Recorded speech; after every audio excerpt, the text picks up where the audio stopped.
are live. What's up, Mike? How's it going tonight? Doing well. I love the new intro. Like that. Like I've been up since 5 a.m. So that woke me up.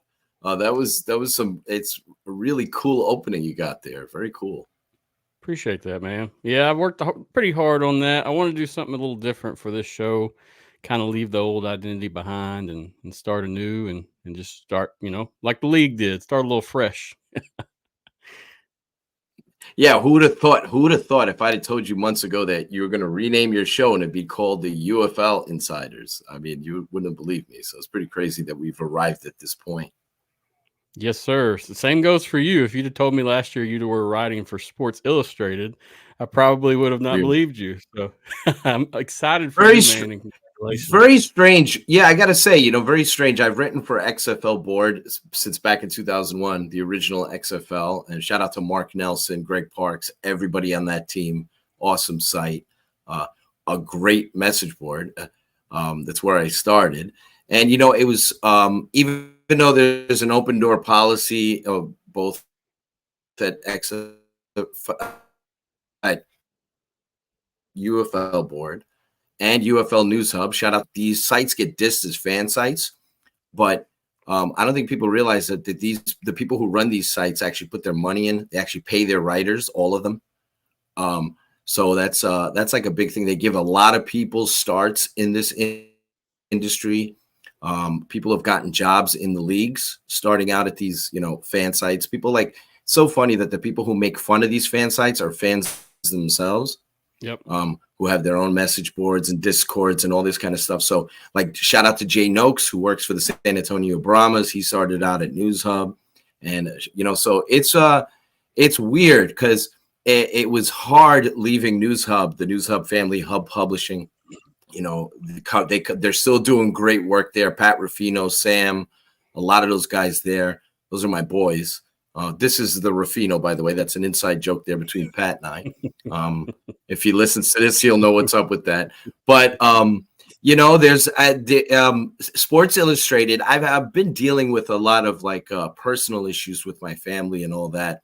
So it's been kind of hard to dedicate myself to writing as much as I have in the past. Sports Illustrated, the division that reached out to me, they recruited me to join them. And so they have tremendous people there. Art Garcia wrote for the XFL, XFL.com in 2020. He's one of the lead editors, the lead dogs there at UFL and CFL Fan Nation for SI. Casey Sager, if that last name sounds familiar to you, she's doing wonderful work. She just great articles on the history of the USFL and XFL. She is the daughter of the legendary Bob Sager. If anybody knows who that is, the big broadcaster, charismatic guy, kind of innovator. Color. I can never dress like him. He was a tremendous dresser. So we've got a very good team over in SI, and so it's an interesting world we're in now. It's unfortunate what has happened with Sports Illustrated. It's a sign of the times.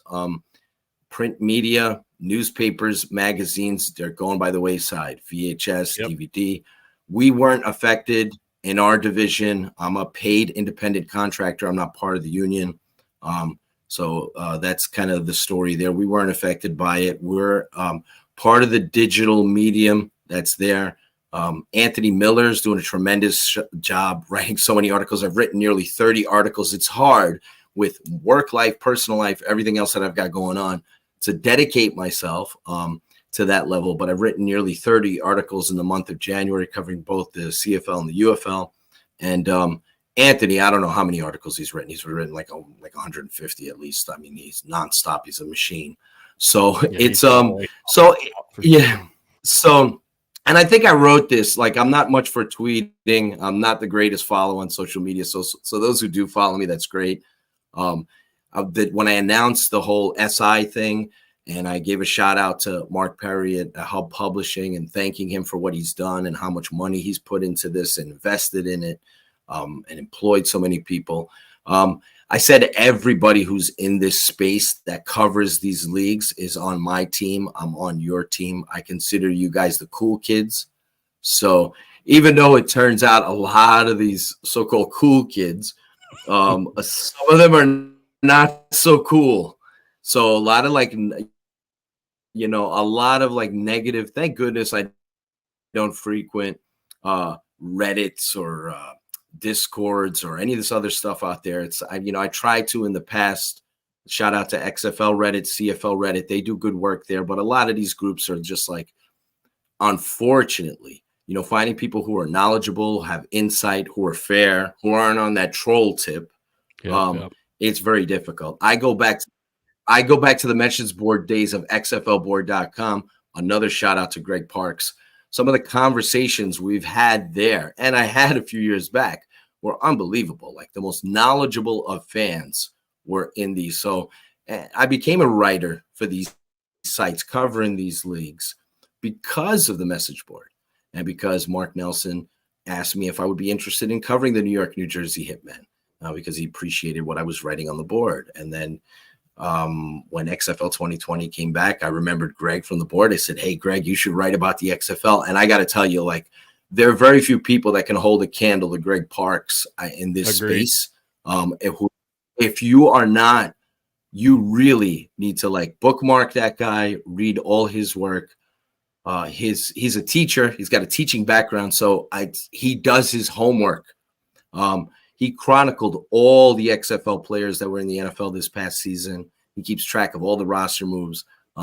If you're a fan of the UFL now, I would suggest you go out of your way to go to UFLboard.com and search. Great. There's other people there too. I'm not trying to, but I'm just saying Greg's been doing this for a while. Greg's special in this space. So there's a lot of really good people there and that cover these leagues. And those are some of the cool kids. Some of you guys are just, I don't know. It is what it is. I wrote an article on Sports Illustrated about, and I got to get into this. I wrote an article Sports Illustrated because I called out all the people that ran with rumors as fact. And so basically, and then, there are guys doing memes of Graves and talking about how the USFL was taking over the XFL and they're going to have all 8 teams. It's one thing to talk about rumors, which I did.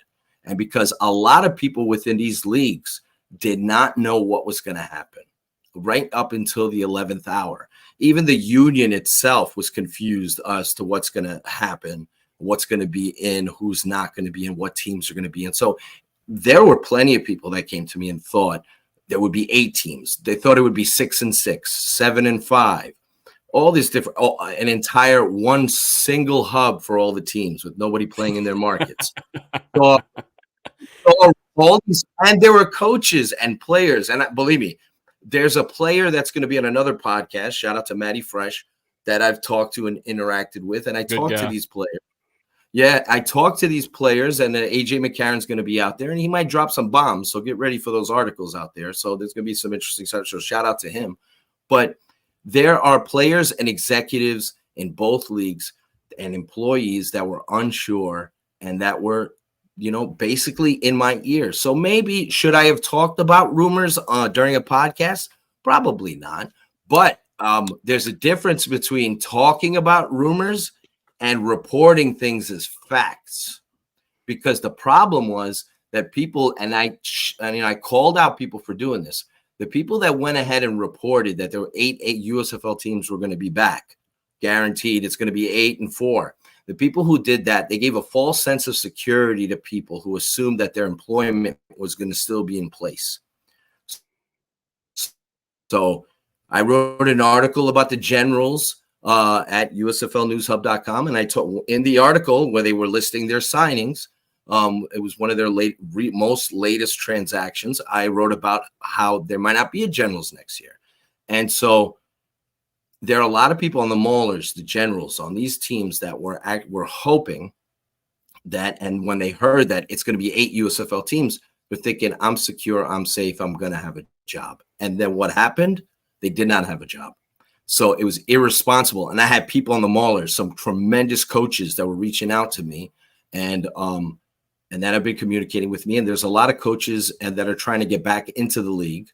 And so, it's unfortunate because even I communicated with a coach. I won't name who it was, but a coach on the Brahmas who asked me early on when the merger talks came out, "Hey, Mike, am I safe?" And I said, "Dude, San Antonio's safe. You're going to be fine." I felt bad for saying that because San Antonio was safe. The Brahmas were going to be in 100%. The problem was, little did we know that Hines Ward was going to pass on a salary reduction. He was scheduled to make, again, I reported this, scheduled to make $600,000 this season. He passed on all the coaches that agreed on January 1st to the new terms or agreeing to a reduction in pay in their future when their contracts expired. Wade Phillips agreed to it, Anthony Beck, Reggie Barlow, etc. Was there a specified amount for that? Or was it just... They're pushing that forward. Well, all these coaches at the XFL side, their coaches have multi-year deals, so they're all in that six-figure range. Some guys are paid more than others. Bob Stoops, Wade Phillips. Hines Ward was scheduled to make $600,000. When they told him that if you sign on, you had to sign new paperwork because their contracts now are seasonal, so it's January 1st until July 1st for these coaches. So when Hines Ward was told that you're going to have a reduction in salary in the future, he said, "This is not what I agreed to." And who knows? I mean, he could eventually, I'm not saying this is going to happen now. Here I go, right? But this is speculation on my part, not confirmed. So anyhow, but it's possible he could consider litigation if he feels that there's a breach of contract. It's possible. I'm not saying he will. I'm just saying it's possible. So, he didn't agree to it, and then it just so happened that it helped out matters because in terms of Wade Phillips, because Wade was going to be out. Wade was going to be home, not coaching in the league if it wasn't for Hines Ward passing on the new agreement moving forward here. So, yeah. So, and then, I mean, that's something I reported, and the details of that, and that was at XFLNewsHub.com, and a recent article I wrote at SI where I talked about how the league's cutting corners and how a lot of people who are working for the United Football League are taking a reduction in pay. And so this merger has happened because of finances on both sides of the coin. Like, I know there's a lot of people that are like USFL loyalists and that feel like they were like shocked. Like, why would they do this merger? Why did they trim down their league? They were making tons of money. Wink, wink. Both sides have had issues raising funds. They both hired investment firms to raise hundreds of millions of dollars. Fox has been trying to raise money. They haven't raised a cent. The XFL side, Redbird Capital, I got the emails. They tried to raise $125 million to fund the 2023 season. They didn't raise a cent. They didn't get any investors to come along for the ride. So I wasn't surprised that both sides have merged. We all were hoping for 16 teams, 12 teams, and we've got 8 because they're both looking to cut costs until fake it till you make it. So the end game goal, there are 2 end game goals. The one is not very realistic. The NFL is going to fund them. So the end game goal for them is to sell off these teams so they can have team owners take over to cover the cost of each individual team. That way player salaries can go up. You can expand the coaching staffs. So you can see with the new model here in the UFL, they've adopted the XFL side. Redbird side has adopted a lot of the USFL stuff. They've adopted the smaller active rosters of 42. They adopted the seasonal employees with the coaches, the limited staffs. I mean, I covered the generals, and they basically didn't have a special teams coordinator. One guy handles the field goal block team. One guy handles the return. They've got coaches multitasking. So hopefully that doesn't hurt the football product when you've got limited coaching staffs, limited game day rosters, only 42 players. So there's a lot of things that worry me about the quality of play this season. It's really cool. I mean, this is what we're getting, right? It's easy for me to say, I don't cut the checks here, right? So, I mean, I think personally that this merger has bought both sides at least 2 more years, because I think if they had not merged, I think the USFL would have had 1 more season in them and the XFL would have had 1 more season, if that, and they would have closed up shop. So they're doing this. They're coming together. They figured we cannibalized each other's audience. Let's come together. Let's build this. Let's sell this. Let's use our reach on Fox and ESPN, ABC. And for the time being, they're cutting corners. They're reducing salaries. There's a lot of players right now, Matthew. I got to tell you that veteran players, guys who are part of the XFL in 2023, and we might hear news break on this soon, that don't want to play in the league in 2024. They don't like the current setup. They don't like the elimination of win bonuses. They don't like being they don't want to agree to the union terms of the $1,600 monthly stipend. There's a lot of stuff that's going on behind the scenes. So, like, for example, we reported at Sports Illustrated that Max Borghi is not going to play the St. Louis Battlehawks. Now, the public comment is that Max Borghi is considering a new career. I think it has a little more to do with with him giving up playing football. It has a little more to do with the new setup and the lack of pay. Because a big factor in all this is win bonuses and the coverage players have in terms of housing and hotels. It's expensive in Texas. I had one player, I can't name who it is, but you can guess on this. They sent me in Arlington, was looking for housing, and they found like a what was it, like a trailer for like $1,600. Like, let me see if I can look it up here real quickly. Like the exact, it's like an RV kind of deal in Dallas. So yeah, rent's crazy in Dallas itself for sure. Yeah. Oh, it's really, yeah. Let me just pop it up here because I don't want to be inaccurate on this. So it is, just so I get this, it's a camper. It's $1,483 a month. It's an on-site rental on a North Texas ranch, 2 beds. It's a travel trailer kind of deal. And then there's another one where you got a delightful 1-bedroom travel trailer in Fort Worth, $1,766 a month. They're giving you a break. It used to be over $2,000, $2,006. So if you're getting a $1,600 monthly stipend, you're trying to make that work. Here's the thing: if you're a single guy, young guy, you can get creative. You can live with a few guys. You can try to work it out.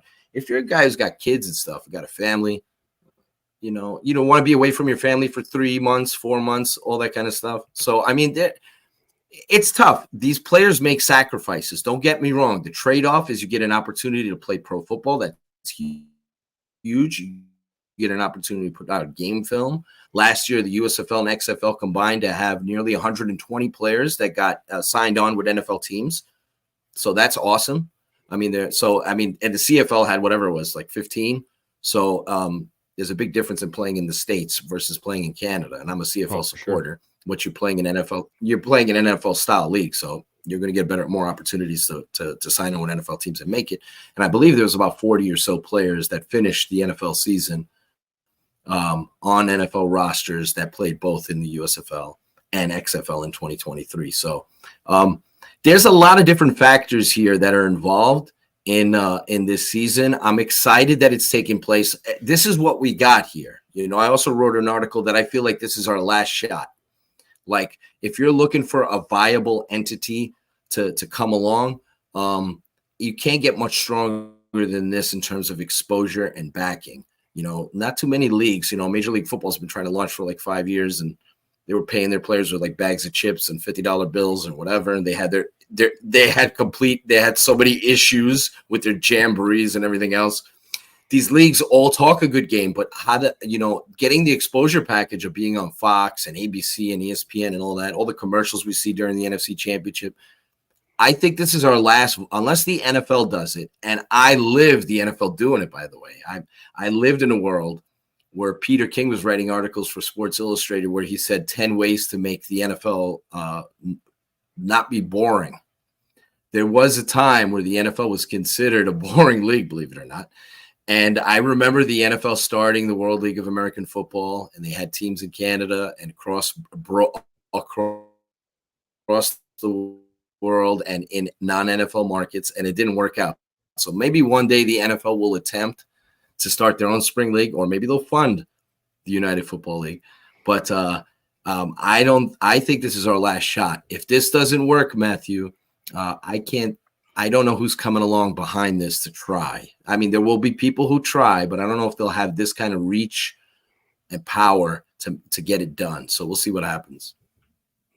Hey, guys, I know you're asking questions. I didn't want to interrupt him, so I'm just letting him talk. We will get to questions towards the end, I promise, like we've been doing previous. Yeah, Mike, it's I figured whenever this happened, because it was so spur of the moment, so fast, that it was to survive financially. I mean, at the end of the day, we know that's what it's about.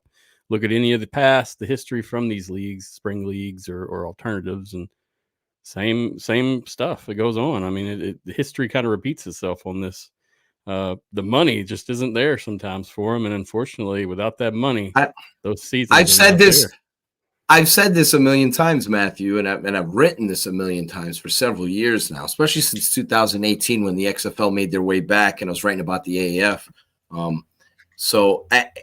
People don't realize how expensive these leagues are to run. I mean, they are super expensive. So, I mean, it costs tens of millions of dollars for insurance, and that's why they're doing what they're doing with the Arlington hub, cutting costs with travel, the tax breaks they get in Texas. That's why these two leagues are putting together. They're kind of like fiscally responsible financial models. They're putting it together. And if you look at it, like the USFL side, the Fox side, it's like they're only paying for, I guess, for lack of a better term, 4 teams. The XFL side now, Redbird, is only financing 4 teams. So they went to 8. So the fact they didn't go to 16 tells you where they were at, from a revenue standpoint. And they both don't see the light at the end of the tunnel. They see the potential light at the end of the tunnel with them being together. So I'm not saying that it's going to work out for them or not, but we'll see. I mean, the quality of football is important. Them attracting, I wrote about this at SI2 during this month about how there's a reduction. Last year, a lot of people weren't too privy to this. Like AJ McCarron was making $200,000. Jordan Teamo was making 6 figures. Brett Hundley. There were quarterbacks. Now, Brett Hundley didn't really work out, but we know how good Jordan Teamo was as Offensive Player of the Year, effectively the MVP of the league when you get that honor. AJ McCarron had, who I thought maybe should have been the Offensive Player of the Year. That's neither here nor there. Those guys are making 6 figures. They're not making 6 figures. That's why, again, reported at SI by myself, that Jordan Teamo hasn't agreed to join the league. Now, hopefully he does, but it's a big step back from making 6 figures to agreeing to $55K with no win bonuses. Now, this union, which is now went from being the USFLPA to labeling itself the UFLPA, they're talking about Player of the Week bonus, so you get $1,000 if you win the MVP at the end of the season. You get a bonus, but that's a big difference from the bonuses they got. Like there were Defenders players last year that made a good chunk of change because they won 10 games, 9 in the regular season, 1 playoff. They went to the championship game and all that. The win bonuses were a big factor, and they provided added incentive. So quality of play is going to be important. The active roster side to me is a problem. Attracting quarterbacks. This is basically it. Like the UFL now, they're not going to compete against themselves. Before you had the XFL and USFL, they were competing against each other. So you could under the table, give a quarterback more money. But why would they pay an AJ McCarron $500K or $200K? Why would they pay him $200K now when where else are you going to go, AJ? So, and AJ has the money. He doesn't have to play in this league if he doesn't want to. He's playing the NFL. He's got the pension coming, all that kind of stuff. But there are other guys. Basically, what you're doing is you're putting yourself in a position where you're going to end up getting players that have no other options, that the NFL window is closed on them, and they're looking for an opportunity. You're not going to be able to attract the players. And we've seen, there's some veteran players you got veteran players like Josh Gordon and all that who tried and again, reported SI. Josh Gordon did not sign a letter of intent, is not going to be part of, unless he has all of a sudden a change of heart. He'd be doing it for the love of the game because, it's a lot of these guys, like in a situation like Josh Gordon, they got enough money in the bank. They don't really need to play for $55K. So It's part of the spring football world too. You get veterans who try the league for 1 year, give it one last shot, and then go, you know what, I'm out. So that's kind of the story there. But, I worry about quality of play. Hopefully the quality of play is good. I'm not knocking the players nor the coaches. I think the coaches, these coaching staffs are understaffed. I think that these guys have to multitask. The coaches that work in spring pro football work so hard. You got guys who coach like 3 or 4 positions at once.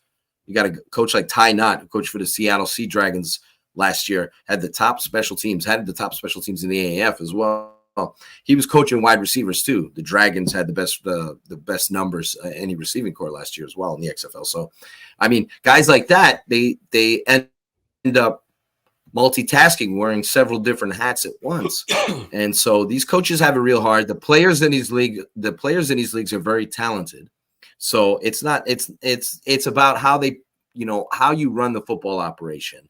The directors of player personnel, the GMs, right? The Von Hutchins, all these guys, Mark Lillibridge, these guys are overwhelmed too. I mean, these guys have a very hard job. They don't have a scouting staff. They have to do it on their own. So you're asking a lot of these players and coaches and these GMs to put out quality. And then if you have limited salaries from a GM perspective, that makes it a little harder to recruit certain guys. You'd love to see like a Trace McSorley play for the Defenders in DC. That would be a nice fit. But, if you're not paying an enticing salary, you may not be able to reel those kind of guys in. We'll see what happens. It all makes plenty of sense to me, and I'm curious to see how it plays out when the final rosters come out or the practice rosters come out. It'll be, I don't know, man. Talking about all this, and somebody made a point. Let me go back in the comments. So it was Brahma Babe. She's one of our contributors here.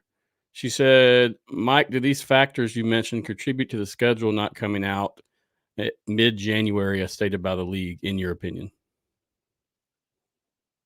I don't know. We're supposed to get the rules and the schedule soon. In regards to the schedule, they're still ironing out. I mean, it's no secret that they gonna end up playing with Houston at Rice Stadium. They did look at other options like Shell Energy. So I don't know what the delay is there. They have to lock down where Houston's going to be playing, get that done, and then release the team schedule as well as the TV schedule. I have access to the ratings. I get them from the network, so I can't wait to see how many big network games there are. There was a big factor last year.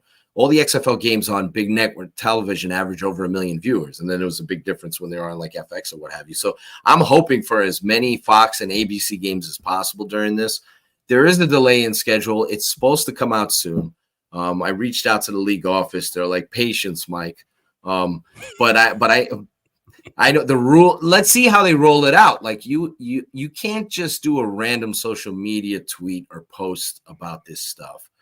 There should be some pizzazz to how you release your TV schedule. There should be some pizzazz how you do your rules. Like have Dean Blandino and Mike Pereira together going over the rules, which, by the way, RIP XFL kickoff, which is kind of funny to me because the CFL is considering the XFL kickoff for safety reasons and all that, bringing the return back in. They're actually looking at it. The NFL has been considering it. I don't know where the NFL is going to land with it. I don't think the CFL will land with the XFL kickoff, but I find it fascinating that they're even considering it, right?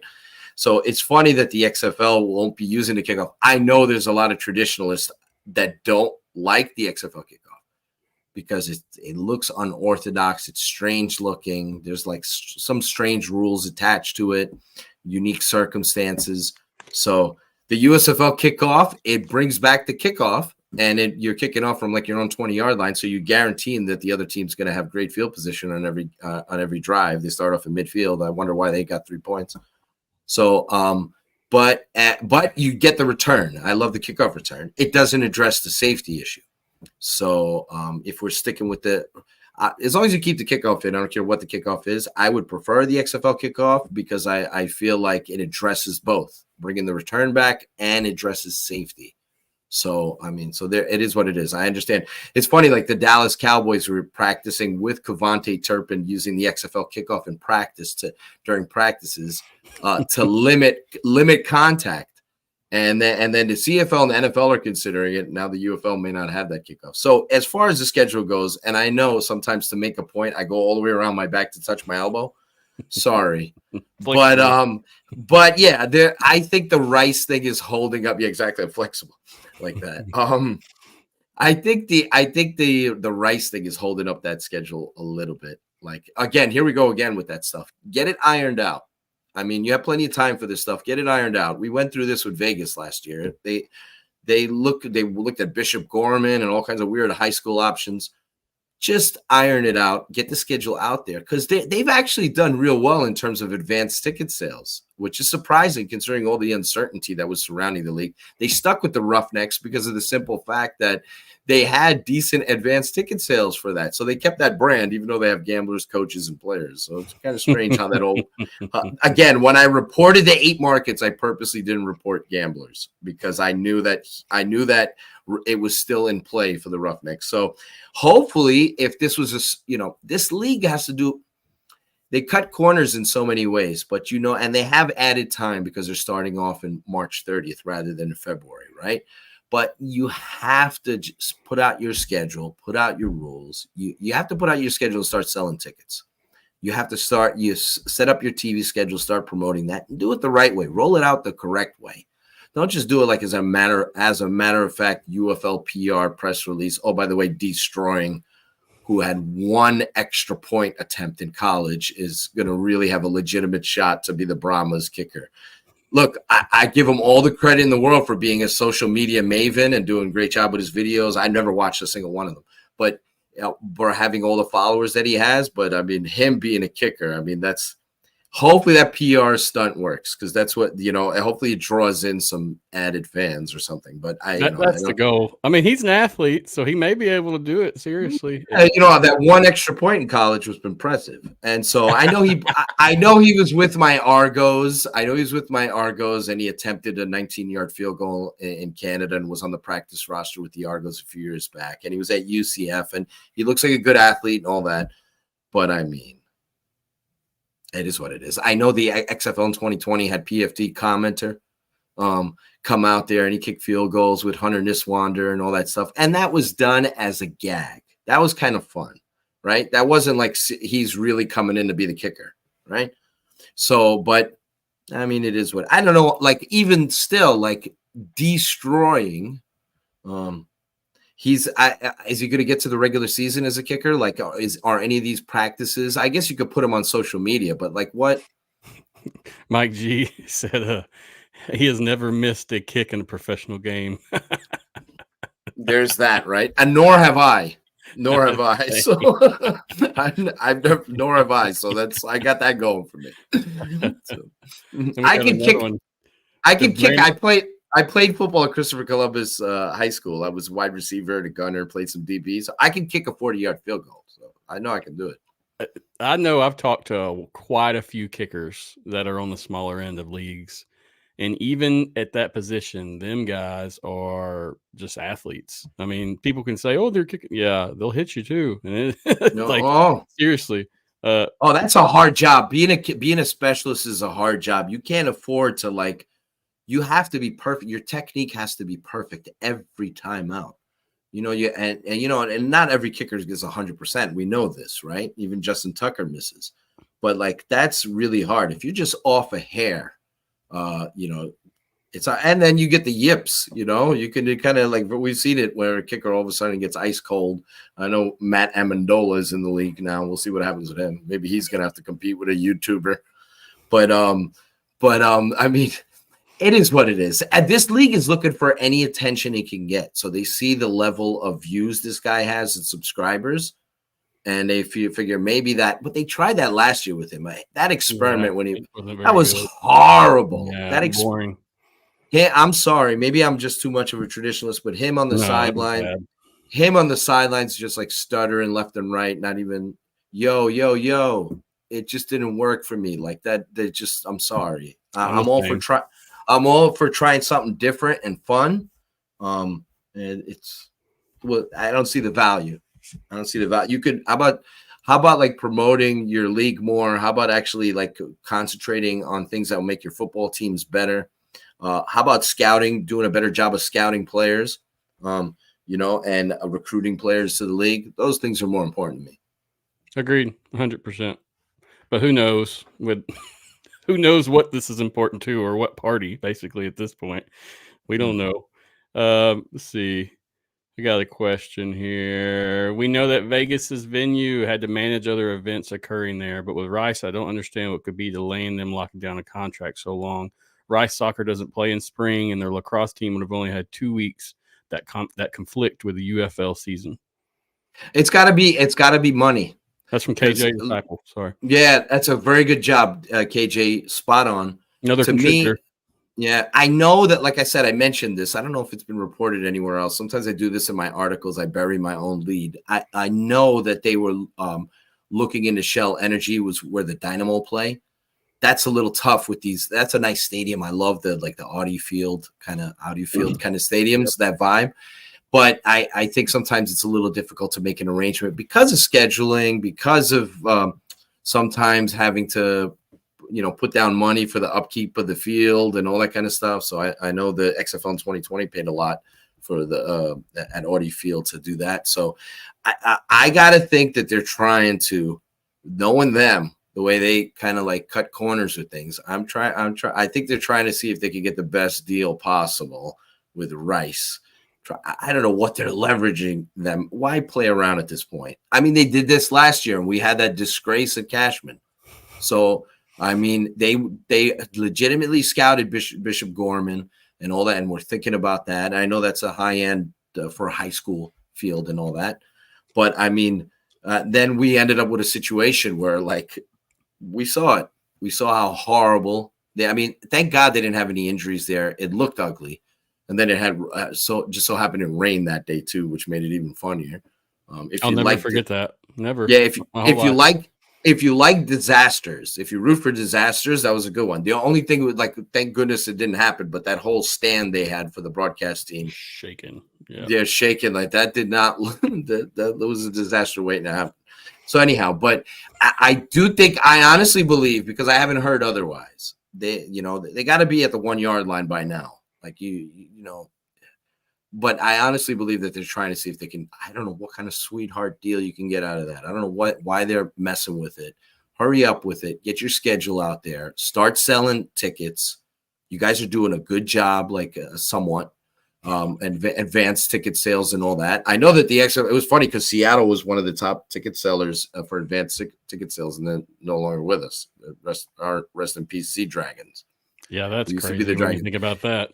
Yeah, so I mean, so it is what it is. DC's doing really well. We know DC's surpassed already season ticket sales from a year ago, so they're doing really well there, and they're going to have packed houses and awesome crowds all the time. Same thing in St. Louis. But these other markets, you need to do a better job. Houston underwhelmed last year. The Roughnecks were a disappointment at the box office. Saying they did not live up to their 2020 team, and they just didn't do as well. Arlington was a disappointment. They spent the whole time in the hub, and they didn't do very well. Like, I mean, it wasn't awful, whatever, 10, 11 grand, that's fine. But you felt like they could have done much better in Texas than they did. San Antonio got off to a hot start, and then the team wasn't very good. And then their attendance waned as the season went along. So if you want to sell tickets and all this stuff, you got to start getting ahead of things. Like, Russ Brandon. See, I get in trouble. I don't care.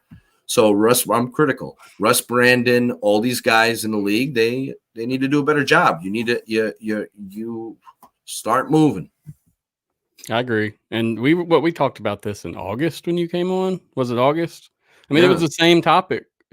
And we've had all these changes occur, but we still haven't fixed this one big, small issue over here, Yeah, well, like look, we're here because I know it was reported by Forbes that the XFL lost only $60 million.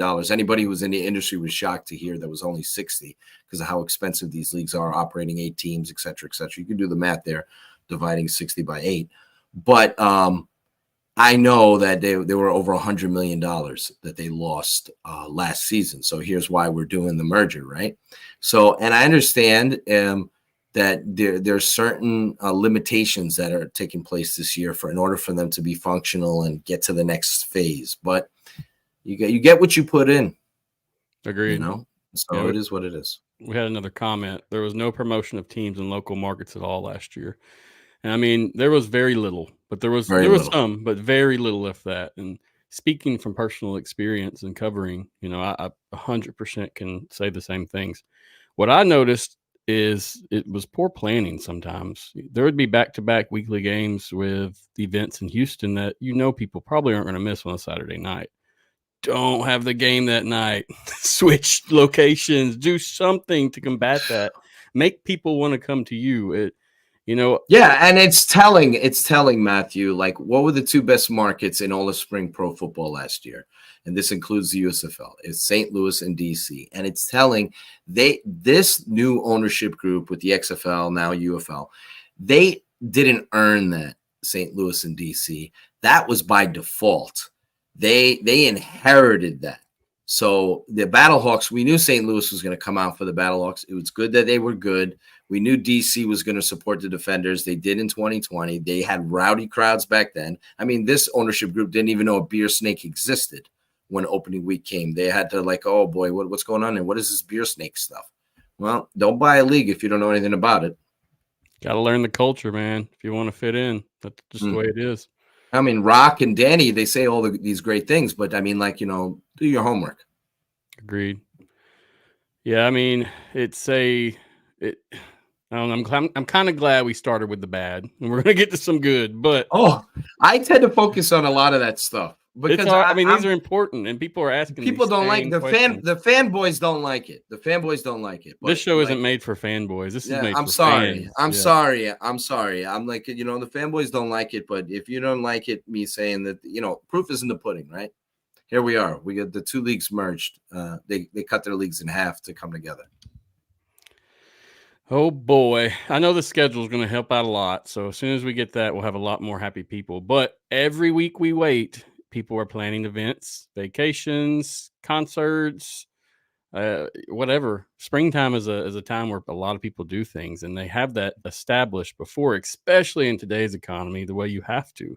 So schedule is crucial. 100%. Yeah, and I think there's so much upside if we're going to get positive. There's so much upside with Birmingham, with Memphis, with Michigan. They can do so. I mean, I got some of the attendance figures for some of those games. It's not pretty. And then people ask me, please do not release it. So I didn't do it, right? If I wanted to be a jerk and I was biased, I could have put 175 near a Stars game in Michigan, right?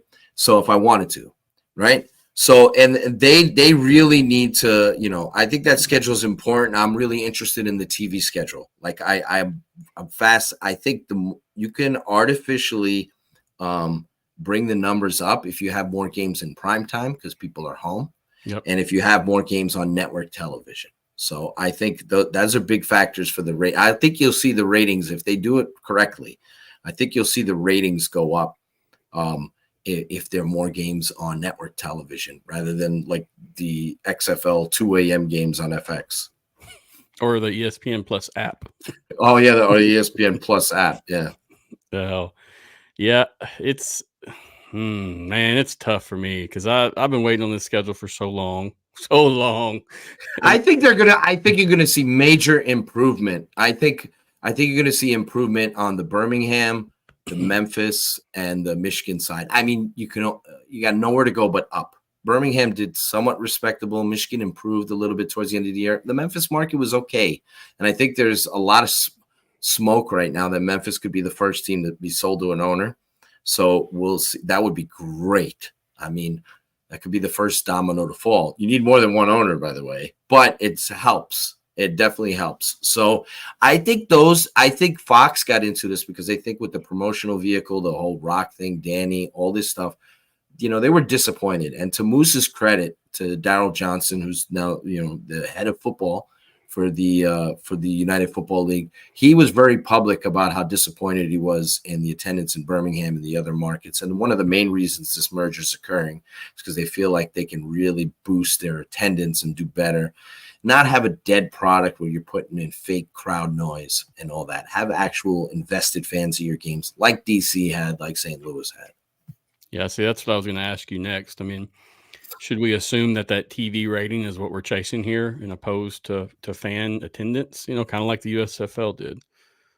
Yeah, I think the USFL, the ratings went down in year 2 because anybody who sampled the product, it looked the same as the year prior. So like for diehards like me who watches every game multiple times, it doesn't matter, right? You can play in a parking lot. I'll watch the game. But for the big thing these leagues need to do is to attract some level of mainstream football fans to watch their league, to sample, to give it a shot. And ratings are important, but they also And I'm amazed with like Jerry Cardinal because he talked a good game about this stuff, but they haven't really worked at it. And that's creating multiple revenue streams, being able to, I hate to put it this way, profit off the fan base when they're not at games, to make money off fans when they're not at games. That's where the NFL and other successful sports leagues succeed, is that people are constant customers and consumers of the product year in, year out. It's not just the 3 hours during the game. So you need to find a way to monetize your fan base. And that's through gambling. That's through fantasy football. That's through merchandising. I mean, the XFL, I couldn't believe how awful they were last year. They bragged about the Under Armour deal, and then they didn't even release their jerseys until late in the year. And when they did, they were like, it was a mortgage payment for a Vegas Vipers jersey that and you had only two and numbers. You can only do 2 numbers. That was what got me. Mortgage payment for 2 numbers. And so, and this ish, I'm sorry, man. I'm like, it's like you killed your own revenue streams. You wonder why you lost $100 million. So they're not, and what it appears to me, from what I can see, is they're not going to have an app that utilizes fantasy and gambling to profit that way. They're not going to be invested in the fantasy element. They're doing a bare bones operation all the way around, and they're hoping whatever they get by default. So I don't know. We'll see if this league's around past 2025. I hope so. Rick 8-Bit, he's another contributor. He said town halls will help this year, hopefully. And I agree. It almost looks like 2020 again. Yeah, and you can see, like in St. Louis, credit to Anthony Becht and the people of St. Louis. They did a good job of connecting people locally. And DC, Reggie Barlow. The town halls should help. I like that I've seen that in the last few days. The Mike Nolans and all these different people that are associated with the league, head coaches, are meeting up with fans and all that. Plant seeds. I love it. That's cool, right? So you got to start somewhere. So that is a positive, and that'll help with attendance for sure. For sure. Yes, sir.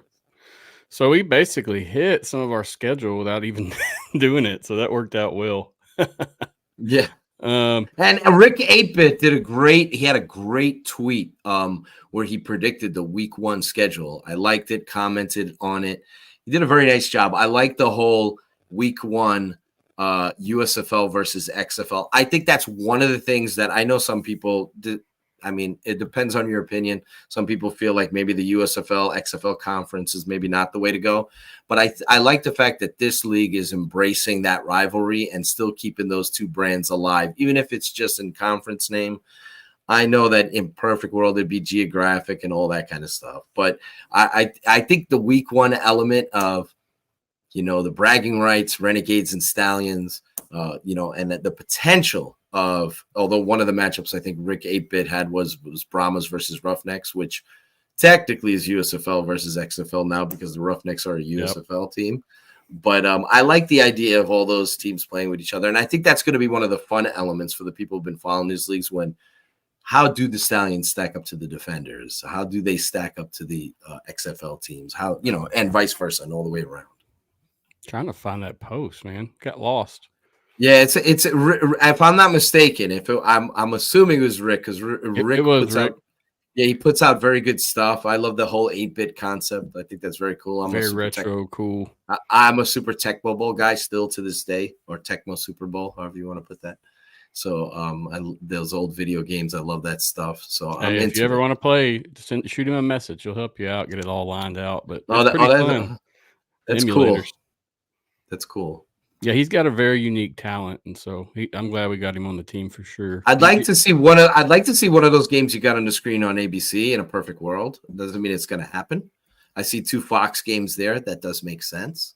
One of the games being in prime time would be beneficial. I think from a rating standpoint, maybe throw that DC game or something like that in prime time, or the St. Louis game when prime time would be fun, like to cap off week 1. Oh yeah. Yeah, so I think that would be some good stuff.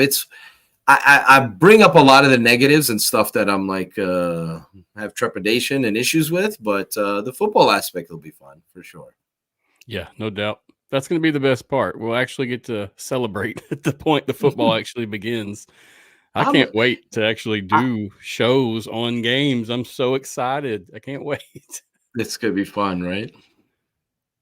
So what do you think about the drafts? Let's talk about that. Just your overall opinion. What do you think before we even do anything else? The transparency wasn't great. Again, I like the idea of like letting the fan base know who's in the draft pool. Instead of like, I reported that, we knew the guys who didn't sign letters of intent, like the Josh Gordons, the Eric King, they weren't going to be drafted. But then there's like a gray area there, where you don't know which players are in the league and which are not, which have passed on playing in the league. So, and then that first dispersal draft, that was a mess, because they could have for whatever reason, they decided internally that, because there's so many players that are going to be left out, not getting drafted, let's not publicize this. But they could have made a bigger deal of it, did it live online. They decided not to.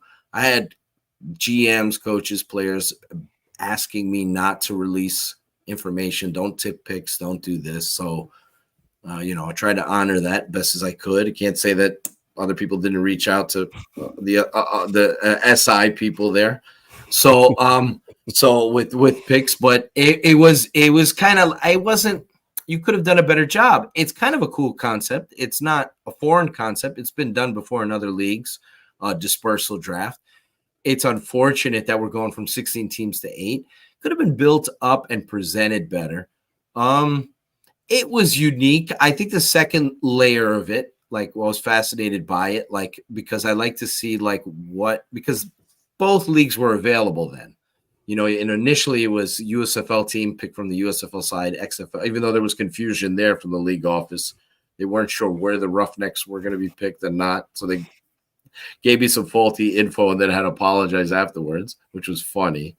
They weren't even sure which pool the Roughnecks players are going to be in, or if one side could pick from 5 teams or whatever. Anyhow, so I thought, right now you're talking about phase 2, right? That's yeah. Well, about, correct? Phase 2, yeah. Phase 2 is better than phase 1. At least they presented the picks, and I like the fact that there were teams that were, now you got to see a USFL team specifically take some players from the XFL that they liked, their GMs liked, and said, oh yeah, I saw him on film. I got to get him on my roster.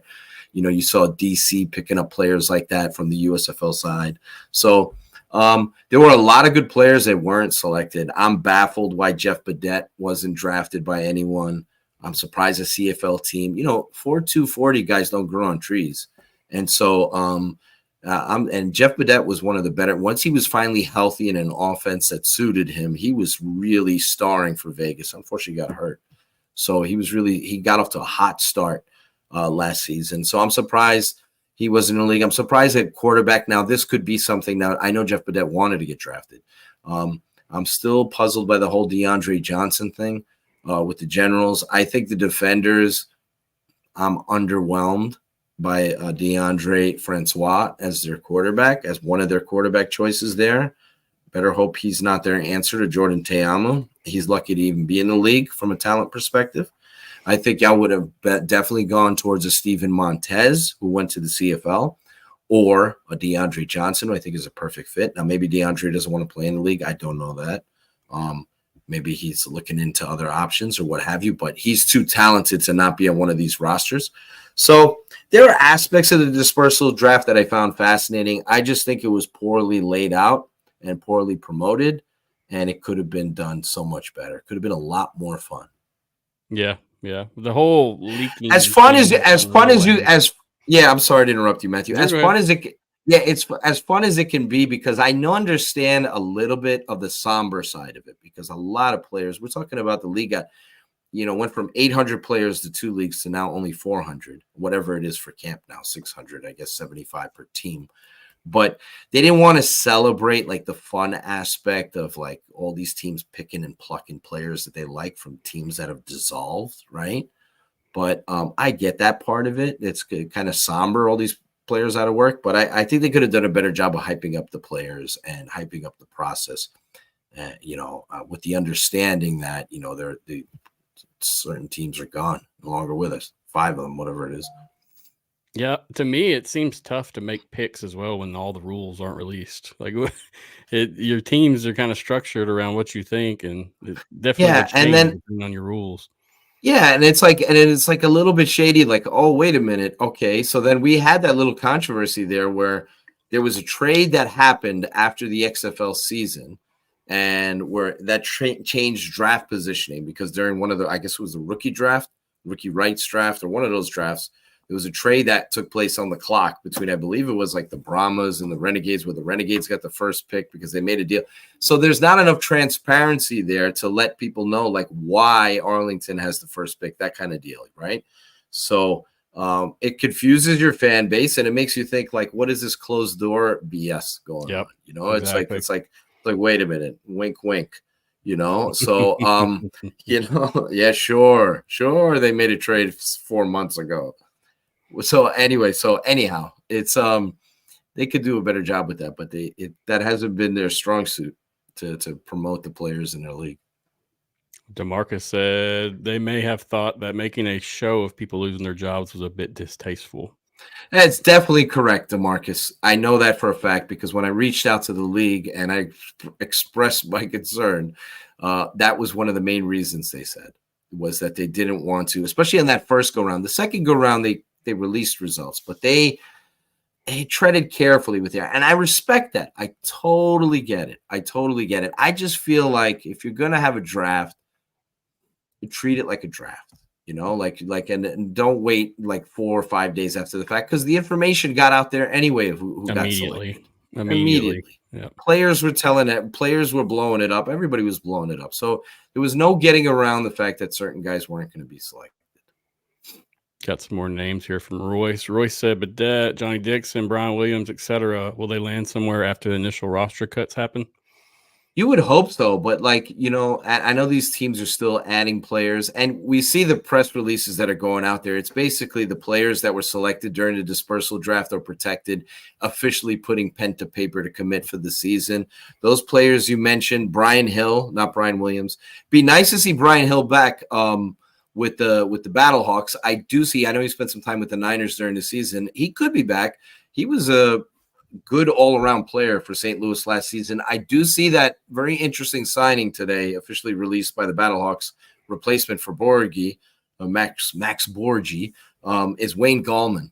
They signed at running back, so that's a nice pickup by them. But I'd like to see Brian Hill back in the league, but that surprises me. I can't quite figure that one out. That's one of those that's just one of those deals where I don't know. It can't be a character thing because Jeff Baudet is not a bad guy at all.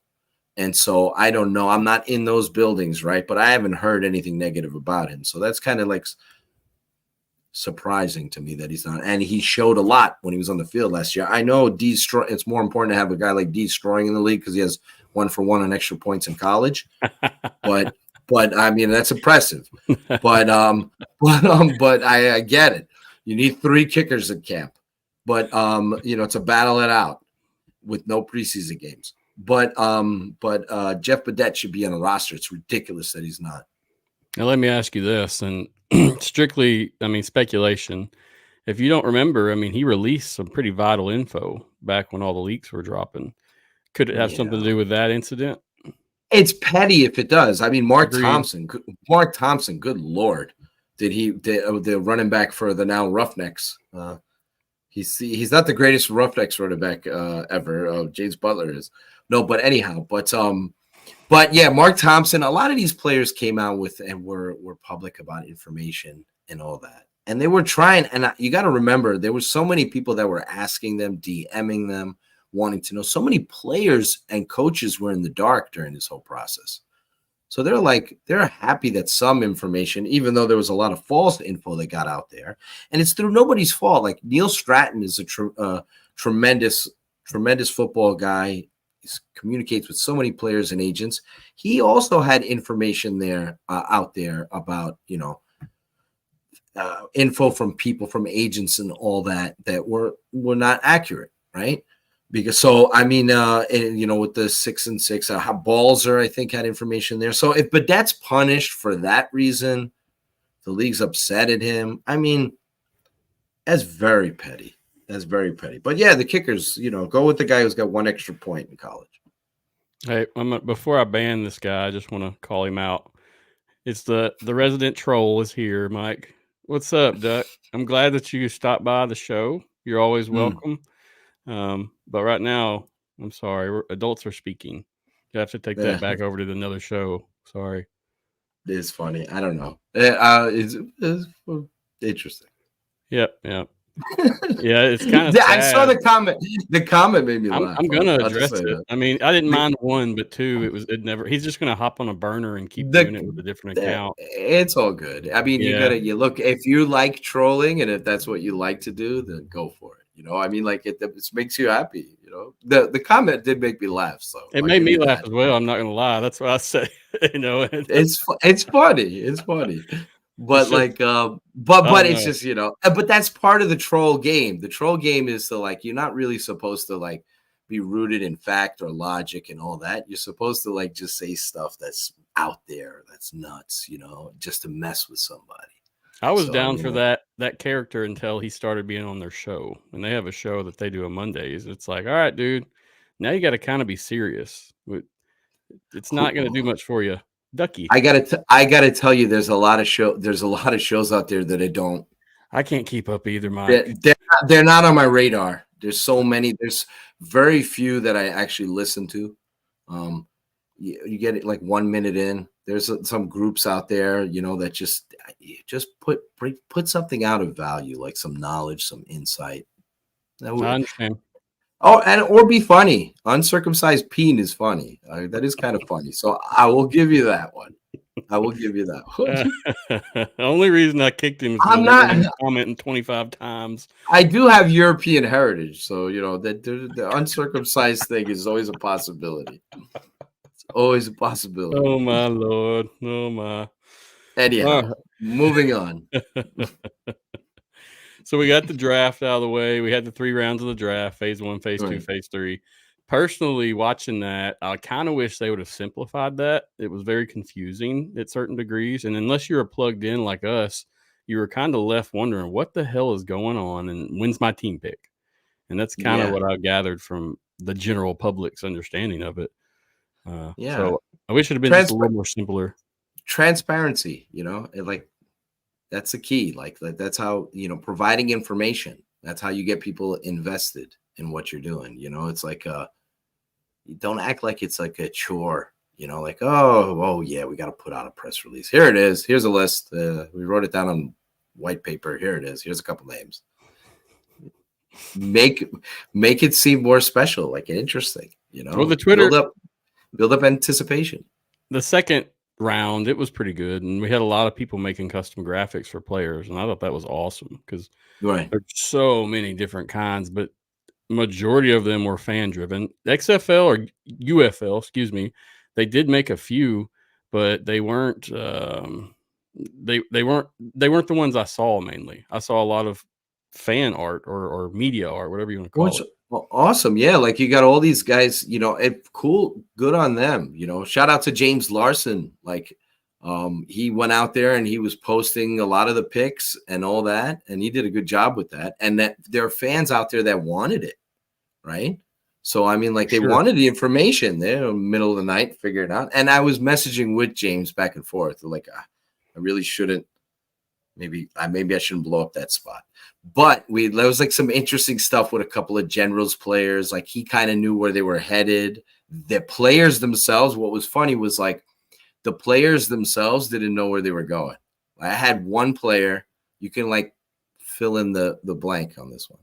But I had one player who was hoping to go to DC and was hoping that he wasn't picked during the dispersal draft. And then he ended up with Memphis. You can guess who this is. And he was, he ended up with Memphis, and he was like, "Oh, I'm happy I'm with the Showboats for sure." But he was kind of hoping that he would get bypassed during the first phase so he can go. Some players are interested in certain teams, especially if they are close to where they lived and all that. So you can do the guesswork at home. But there were cool fans out there. If it's not for these fans that are dedicated, it's not for like the guys like the James Larsons, all these guys who are trying to provide info for fans. They're trying to go out there and do that. You're in the dark. You're in guess mode. Like I said, during that period, I had players and agents, a couple of GMs who said, Mike, don't give out the info. So, it's like the way it is. KJ said, when people don't know and can't easily discover it, diminishes interest and erodes faithful following. Bottom line. That's 100% accurate. That's 1,000,000%. KJ's coming up with a lot of awesome points. Yeah, it's the truth. There's no need to follow up on that. That's as accurate as it's spot on. You have dedicated fans, right? And when your dedicated fans are like, even they're like, you know what? Screw it. How are you going to attract outside fans into this? You got to make a big deal. You got to build up anticipation. You got to like get the word out, get attention on your players and your product. You got to treat it like it's a big deal, not like it's an afterthought. Let's get this over with. That's not a good way to promote a league. Nope. It just makes you think that, if it's not important to them, why is it supposed to be important to us? 100%. 100%. Jude said, also rosters are quite confusing. Have to search 15 different websites and decipher whether they're still on the team. I'm totally agreeing with you. And that's why I have not done any serious coverage of players, because it's hard to find. I was trying to find coaching changes before we got on just to talk about those. And you really only see them on Twitter, the major ones, but otherwise there's not much information out to know. Yeah, it's ridiculous. We're in the year 2024. Get with it. Like, post the rosters, have them readily available. That should be the easiest thing to look up for fans. I think we're going to get at some point, hopefully, the league releasing their full coaching staffs. Just showing you, even though they're going to be minimal, at least releasing that. We're still seeing changes there. Wade Phillips is still looking to add coaches to his defensive staff. Might end up being his own defensive coordinator. Brian Stewart left. Seems like Middle Tennessee State has a couple of different XFL coaches now. They got a couple different roughnecks there on that staff. It's cool under Derek Mason's staff. But hopefully they release those coaching staffs. We could see some changes before camp arrives. Camp's coming February 24th. So. Oh, Jackie, what's up? She said hi. Jackie is a host of Horns Forward podcast, and they cover the Brahmas exclusively. Pretty good show. Just want to give her flowers, as my friend said the other night. Man, what do you think about, in terms of the free agent pickups? We saw a lot of different things go on. You've seen some players get waived and others picked up. Do you feel like some of this was already kind of premeditated? Did they already have their ideas of who we were picking up as free agents before actually going into the draft? They're still recruiting right now. There's a phase of this where each one of these teams are still trying to recruit players that were on practice squads during the NFL season who didn't sign futures deals. They're still trying to recruit. It's hard for me to believe that DC is going to war with what they got currently in that quarterback room. I saw that Troy Williams signed with Memphis. I think Troy Williams is a better quarterback than DeAndre Francois. I would have preferred him in Fred Keis's offense. But I think these teams are not done yet. I think until we get – last season we saw this. The numbers escaping me, but I want to say over 24 players played in the XFL that will finish the season on NFL rosters, on practice squads, even some that signed futures deals. You got Brandon Smith, wide receiver for the Defenders, Michael Bandy. That's pretty crazy with Michael Bandy this year. He was signed and released off a Denver Broncos practice squad at least 7 or 8 times during the entire season. He finished the season with a futures deal, was with the Chargers, all that. So I think these teams are still recruiting. I think the Battlehawks are still recruiting. I think the Defenders are still recruiting. We know how good Potter is over there. Zachary Potter with the Birmingham Stallions at bringing in talent. I think we could see some key free agent signings as we get closer to camp. Sometimes you're settling for guys. There are guys on your list that 1 through 5 that you would love to add. They say no, they pass. They end up signing with an NFL team or practice squad, a futures contract, whatever. And then you end up going to 6 through 10. So, but I think these teams are going to still add players as we go along here. Trace McSorley or somebody like that would be interesting for the Defenders. We'll just keep throwing that name out there. I don't know if you'd want to play look, you're not going to play in the NFL unless everybody gets hurt. So I think he'd be a nice fit for Fred Keis. It would be nice to see Jordan come back, like Jordan Tiamo come back. He had the best year of his professional career last season with DC. He was like a perfect fit in that offense. Be great if he does come back. I know they're holding out hope that he does decide to return to the league. It would be cool if he did, but if not, they need to start entertaining other options. Yes, sir. Better than Francois. I think we're going to see some shifts in teams, no doubt. There's going to be a lot of changes occur. And then players that we think supposed to stay and be there, I bet you will be dropped as well in that shuffle. Yeah, we're talking. They got to pare down those rosters significantly from 70. There's only so many spots remaining. We're going to see a good number. You're going to start seeing, I think we saw Corey Coleman. You're going to see a good number of veteran guys that will be listed as released or don't opt to not play in the league. That might be because of the new setup. That might be because the win bonuses, all that stuff, that they may decide, you know what, just not worth it. I'm not going to, so guys will move on, like the Max Borges of the world. I mean, wouldn't shock me if like a Keem Butler, maybe an A.J. McCarron doesn't play in the league. We'll see. So come camp, they have to have 75 people on rosters. Once the season begins, they have to have 50. And then they'll have 42 active players to play with on game days and with a third quarterback. So that doesn't include in the 42. Right. So that's pretty cool. Yeah, it is cool. In a perfect world, the rosters would be larger on game I agree. They make do what they make do. So they condensing everything. That's part of their strategy. I don't know what the payment is for players, if everybody's even going to agree to a union. We still don't know that completely at the moment. But, like the active players get paid a hell of a lot more under the union setup. I think they get $5,500 a week. And if you're inactive, you get $2,500 a week. So that's a big difference, right? Yes. So, yeah. So, I mean, and injuries happen. So, a lot of those inactive guys will eventually end up getting, active game checks. We'll see how it all goes. But I think people are dismissing the possibility of these teams adding key players as we go further along, as we get towards the end of February. But who do you think right now, one free agent that's left that's going to get swooped up? What's one on your mind? Somebody that you can't shake off. Well, I was really excited about the possibility, and I don't know if he's going to play with the league because I don't think he signed a letter of intent. It's unfortunate, but he's one of my favorite players dating back from college. I was really hoping that Tavon Austin would join the league. He's one of those veterans I'd like to see. If he still has it, Trace McSorley, I keep mentioning him over and over. I'd like to see him in the league. I think there's certain offenses he can fit in. Those are just a couple of guys off the top of my head. I'd have to sit down and look at all the available free agents and get a list together.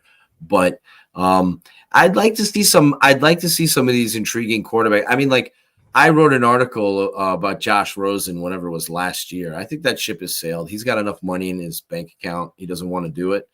And there's no guarantee that he would even be good.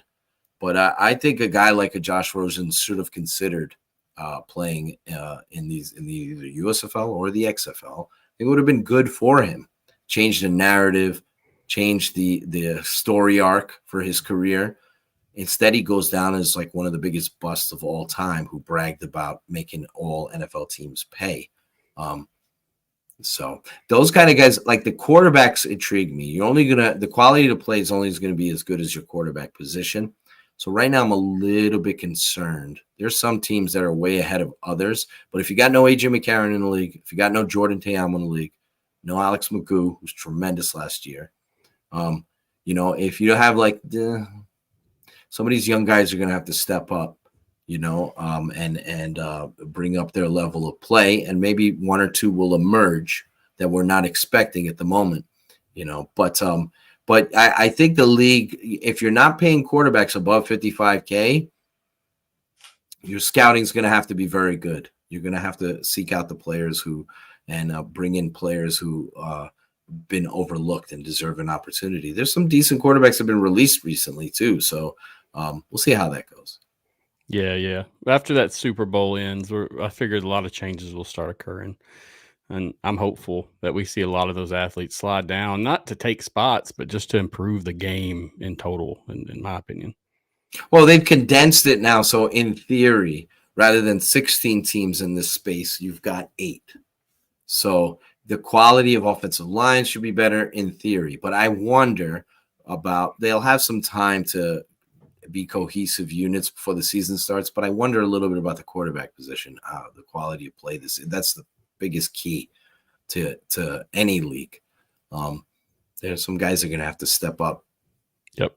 That's for sure. I think, thinking off the top of my head, there's probably 2 to 3 teams that have starters, and that's being nice. But you think if there's no AJ, there's no Jordan Teamo, and there's no Alex Magoo. Those are 3 of the very best quarterbacks last season in spring pro football. Now, Case Cookis is back. That's awesome. The Memphis team looks a little scary. So there won't be a 4-6 team making the playoffs. Like, I don't think Memphis is going to be a 4-win team based on that roster. Anyhow, we'll see how that all goes. But I think we need somebody to step up or somebody new to come in to become a star. These leagues, you're only going to be as interested. If the quarterback play is bad, it's going to be a quick click from people who are watching these leagues. Mm-hmm. A lot of shit to talk about it. Giving them a lot of room on that bone to just go at it and bash it some more. Yeah. So I got another question. Let's roll into the questions now. I think we're going to get out of here before 2 hours, man. That's good for us. We never do that. Especially with my big mouth, So hey, it's cool, man. I let you talk, do your thing. It's why it works out. This show is for discussion. This isn't you listen to me and I'll lead. No, you talk all you want, man. This is a discussion show, so it works out very well. So DeMarcus said, any word on what they did with Anthony Blevins? Did they just pay him out or what? That's to be determined. I wish I knew more about that situation. I would assume that he's paid out. I feel bad. He left a standing. This is a guy who left a standing NFL job. I'm hoping he latches on with another staff. I haven't heard anything from his camp. Trying to reach out close. I feel bad. The guy left, like, he had an NFL. He was interviewing for special teams coordinator jobs, and he had a position with the Giants. It wasn't like he was fired. So, as some people assume that he would get one of the jobs, but that's the unfortunate thing about this merger, is that, like, so many good coaches were left on the wayside. And I was actually looking forward to seeing how he does, because I like the idea, the premise of a special teams coordinator getting a head coaching role. It's rare. And I think because special teams coaches are involved in every aspect of the team, clock management, they deal with offensive and defensive players, they coach them up. I think more special teams coordinators deserve that opportunity. So it would have been fascinating to see how he does. I don't know. I've been asking around. I would assume if he did sign pen to paper and he had contract and all that, they're going to pay. They're either going to pay him while he's at home, or they're going to have to buy him out. And that's what was going to end up happening. And there could have been a legal action involved if Wade Phillips didn't get one of these gigs, because he wasn't going to get it until Hines Ward passed.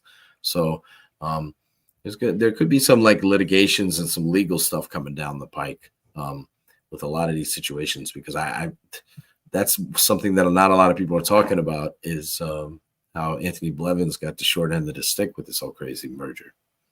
Yeah, it seems like anytime a company merges with another entity or becomes another entity, there's always those people. They just get the short end of the stick, and that happens with normal companies. I'm curious, because I know in, like, normal daily life, a company can do a reduction of force and basically fire you legally in some states. I'm curious, Sure.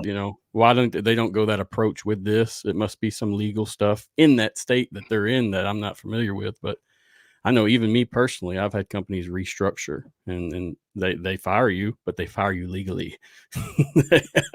Yeah, they always find a way. When it comes to screwing over employees, the big boys always find a way. It's like the bosses know what they're doing. All right, let's move on to another question. Jude, if we see this league succeed in the next few years, could we see some of the older teams come back? I'm surprised they didn't sell it as such, because I remember I was told when they were paring down to 8 teams that they were gonna do the Tampa Bay Bandits message, where we're putting these teams on pause, but we'll revisit in the future. Revisit them in the future. I really hope so. Like, this league does not. One of the things that affects the ratings is they don't have a like a Northeast presence. They don't have a presence in certain markets, right? They have Texas and all that, but they're not in New York or New Jersey, right? So I'm hoping, like the Generals, they need that tri-state area presence. I'm hoping they actually play in there, because they didn't mean anything when they were playing in Ohio or whatever. So they didn't mean anything to the market. So I'm hoping that that some of these teams, I could see them coming back. I'm personally like rooting. Maybe it's just my because I'm born and raised in New York, my bias from there. I'm a Generals fan from the 80s. I'd like to see the Generals like legitimately come back. I think some of these teams could be brought back, but like, we got to get to the point where this league is profitable, where they can expand. It would have been, you see, they didn't make that promise. They could have said, we're putting these teams on pause, but next year we'll be bringing some of them back. And that would have been like, whoa, but they can't make that promise and not deliver upon it. So for now, they're 8. I know Russ Brandon was interviewed on St. Louis radio. I think I can't remember the name of the show now, so please forgive me. Maybe Randy Carricker or something. Brooke Grimsley, I think. He mentioned the possibility of expansion because he was asked about it. Everybody always brings up expansion. So when it comes to these things, so you would think that they would go to some of these markets that were already established. The thing is, with the USFL side, even though I'm waving the flag for the Generals, they never played in their market, not for 4 decades.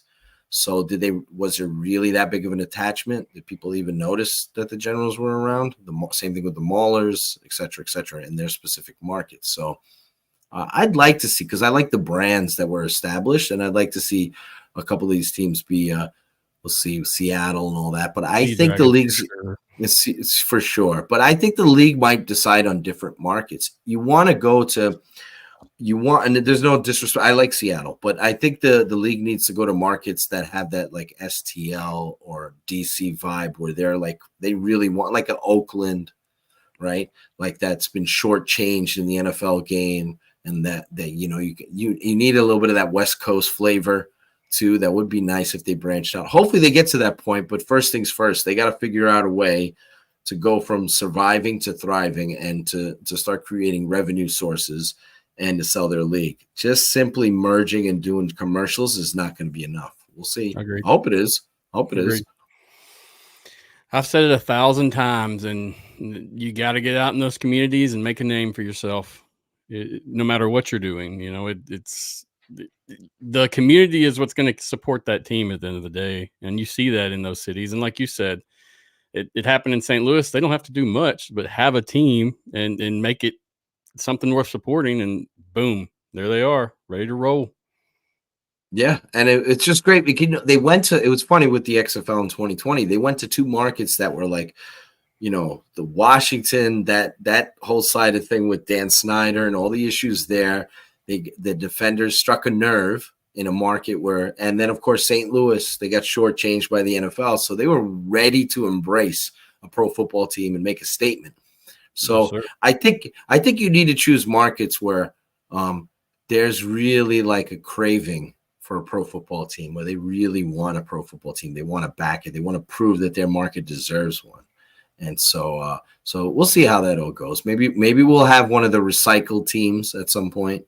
But I have a feeling that if they do expand, they might be looking at new blood, new markets. Makes sense. It really does, in certain degrees. Plus, people burned aren't going to keep getting burned. They will just. I kept hearing Canton, Ohio was going to be a part of this merger from people within the league, like people who weren't the tippy top, because of the Russ Brandons, Eric Shanks, all them. They knew where they were headed all the time, but people kept mentioning Ohio. I love the Ohio market for football, whether that be Columbus or what have you.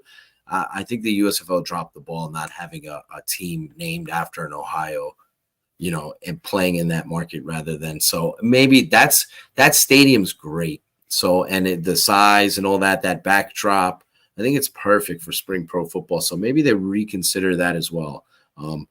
we'll see what happens down the road. I like it. I like it a lot. All right, let's roll on. A couple more questions, and we're going to hop off, man. I appreciate your time. It's been almost an hour and a half, so thank you. Thanks, Matthew. I'm gonna try to do that one day, like you're that funny. I don't know what it is, like I know I got the uncircumcised thing going on, but I'm gonna need to do the skeptical. Yeah, I love the angle you have. It's just so hilarious. Put it in the corner, and then you just set it up right there. It's like perfect. It's to keep the angle of getting everything. I like this. I like getting all the stuff in the background, because what I found when I'm listening to podcasts, sometimes I get bored of what the person's saying or doing, and if I can look and see things that will keep my attention, I keep listening. And so that's one of my concepts on it. That's cool. Yeah, I don't want to be like everybody else either. So that's kind of another thing, is I'm all about being different. And you look like you're skeptical of the individual you're talking to. It's like just the angle of your head. It's something that one of the best guys in the space, Pat Ruffino, mentioned to me, and I can't unsee it now. It looks like you're like, wait till the beard gets longer. Yeah. Oh, worse. Now we're moving. All right, let's roll on to some questions. So Football Forever said, any idea where the championship game might be played if it's a neutral site again? ? For the longest time, everybody keeps mentioning St. Louis, right? Yep. And that was like the original idea for last season, but then they chose San Antonio instead. So the assumption is St. Louis. a neutral site game would be fun, like in Canton, and I wouldn't rule it out. That possibility. It's not a bad move, but the thing is, like, how well are you? Like last year with the XFL championship game, what I thought was very cool was there were fans from each fan base that actually traveled to San Antonio. Of course, you had the DC fans at the game because their team was in there, but there were actually Guardians fans, rest in peace, and all that at that game. So if you do have the Battlehawk site, the Dome, St. Louis, as the neutral site game for the UFL championship, do Battlehawks fans show up if their team's not in it? Forget about it. They'll sell the thing out if their team's playing for a championship, right? But if their team is not, if it's like whatever, Stallions and Renegades or whatever the hell, they might show up still, but not to the extent if their own team was playing there. I think St. Louis makes the most sense. If it's a neutral site like a Canton, Ohio, you could pick a neutral site that maybe has no direct connection to the league, but you would only do that if you have plans on potentially going into that market in the future. Yeah. So that would be the only reason to do that. But Canton would be cool. But I think St. Louis is the best way to go. I agree on that. I mean, it's one of the better stadiums as well. I like San Antonio, and stadium wise, in my opinion, sure. It was really nice. They had a lot of room. There was a ton of space. I mean, I've been to 3 St. Louis games in the 2020 season, and it was completely packed, and there was no space. So hopefully they open up that top row and make the room a little extra. But yeah, either way, it'll be good. And if they do it, they can do it outside, can't they? I mean, you probably wouldn't want to because it's going to be hot as balls that time of year. Right. Yeah, I think you'd like to avoid bad weather if you can. I mean, in this case, bad weather would be, you could get rain, right? But bad weather would be like 108-degree weather. Yeah, that's what I mean. So, yeah, you'd like to avoid that if you can. So, I mean, that limits your options. I guess Michigan, St. Louis, San Antonio. But I would think STL is the way to go on this one. I think, and then even though the league's not allowed to say it, if you're in the office, you're rooting for the Battlehawks to get to that point. Caca. All right, let's go with one more question, Mike. Then I'm gonna let you hop on off, man. Let me find a good one.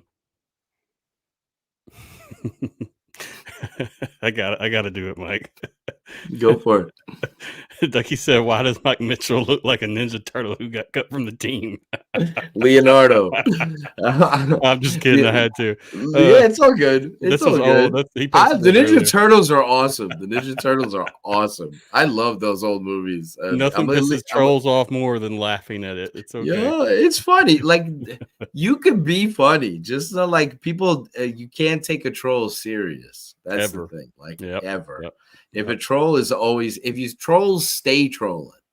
So that I make that mistake sometimes because you try to like, you want to get past the asshole layer and find the human behind it. And like, maybe it's like a cool football fan who knows stuff. And then you find out, nah, it's just an asshole. You know? Yeah. So it's like, because I really like, I like I said, anybody who supports these leagues and promotes them and is into them, because I'm an advocate for them, right? And so anybody, like I said, you may not like me for some nonsensical reason, something you made up in your own brain that has nothing to do with reality. You may have no receipts whatsoever to like support anything, but if you're supporting these leagues, that's the most important thing, because these leagues don't, we're inside this bubble, right? But like, got to tell you, like a lot of the mainstream football fans don't know that these leagues exist, and they don't care, and they don't think they're important. And you'll see the term minor league. And so you need as many fans as possible supporting these leagues. It's just unfortunate that there's like I hate to say this. I get in trouble for this. I get in trouble with my SI article, but I had to call people out for running with rumors as fact rather than talking about them, for reporting them as fact. That's something I can't stand personally. Right. Don't run with rumors as fact. So, but my big thing is, unfortunately, like, and it's in every community, but there's a lot of aspects in this community that suck. And so you hold your nose. I can't listen to a lot of these shows. I can't read a lot of these articles. It's just, there's not a lot of people bringing much to the table. Exactly. There's not a lot of Pat Ruffinos, Greg Parks. There need more of those kind of guys in this space. Anthony Millers, need more of those guys. Agreed. And so and then if you're an outsider looking in and you see these groups and you read their opinions, and then it's like, oh, it doesn't look like, oh, I don't want to go in that. I don't want to go in that room. I don't want to go hang out. I don't want to embrace this product. It doesn't seem cool. It doesn't seem interesting. So, so it's like, so you just, it's unfortunate, but it is what it is. But I know that's you come off like a jerk for saying it, but it's like, because it shouldn't be policing this thing. It's not, it's not my business to do so. Exactly. But so it is what it is. But, and just, we got to be better. Right. So like, hopefully all around, and hopefully the people that are out there continue to support these leagues, buy tickets, get merch, continue to promote these players. You hate whenever I see mainstream fans crap on these players or coaches, I get so upset. I have to resist hitting send. So if you continue to be an advocate for a league, even if you're misinformed. Agreed, 100%. And that's why I kind of started this originally, was because I got tired of the bull crap. I mean, it was hard to find real things, and I latched on to guys like you and Pat. I mean, before I was interacting with Pat, and I'd say friends with Pat, like I wanted to message him. I wanted to talk to him just to pick his brain about things. And it's pretty cool how when you come in this community and you provide that positivity and the network and this dedication. I mean, there's some guys respect you for it, Yeah. Awesome. And there's some guys out there, like I'm not mentioning, that I notice your work, Nicholas Thorne. There are some guys out there that are doing nice work, man. They do their research, they do their homework, they pay attention. It's not like oh boy, I'll get in trouble for this, but he followed me. Or it's not an RJ Young situation where you put an all-league team out there and forget to put an offensive lineman.